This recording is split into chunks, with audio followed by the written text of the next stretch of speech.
एवढा प्रचंड पाऊस, वादळी पाऊस पडून सुद्धा पाऊस थांबता क्षणी अहमदाबादच्या नरेंद्र मोदी स्टेडियमवरती IPL 2023 टाटा IPL 2023 ची मॅच चालू होती आणि तो सुद्धा अंतिम सामना.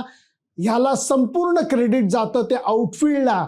हे जे अप्रतिम आउटफील्डचा फोटो तुम्हाला मी दाखवतोय याला कारणीभूत हा माणूस आहे. याचं नाव आहे अभय पाटणकर, माझा मित्र आहे.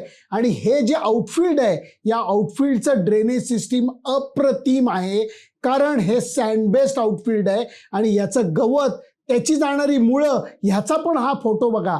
दरवेळेला ग्राउंड म्हणलं की फक्त आपण पिचचा विचार करतो, विकेटचा विचार करतो. ॲक्च्युली आउटफील्डकडे कोणी लक्ष देत नाही, त्याचं कौतुक कोणी करत नाही. ज्या वेळेला असा पाऊस पडतो, इतक्या मोठ्या स्पर्धेचा अंतिम सामना असतो, त्यावेळेला सगळ्यांच्या पोटामध्ये धस्स होतं आणि मग वाटतं अरे आउटफील्डचं महत्त्व काय. हे आउटफील्डचं महत्त्व आज लोकांना कळतंय. बँगलोरचं एक स्टेडियम आहे जिथे हे आउटफील्डचं छान प्रकारे असं ड्रेनेज सिस्टीम आहे. पुण्याच्या मैदानावरती आहे आणि अहमदाबादच्या मैदानावरती आहे. म्हणून शाब्बास अभय पाटणकर, एवढंच मी म्हणेन. मित्रा, झकास काम केलंय, म्हणून आज IPLचा फायनल मॅच होतीये.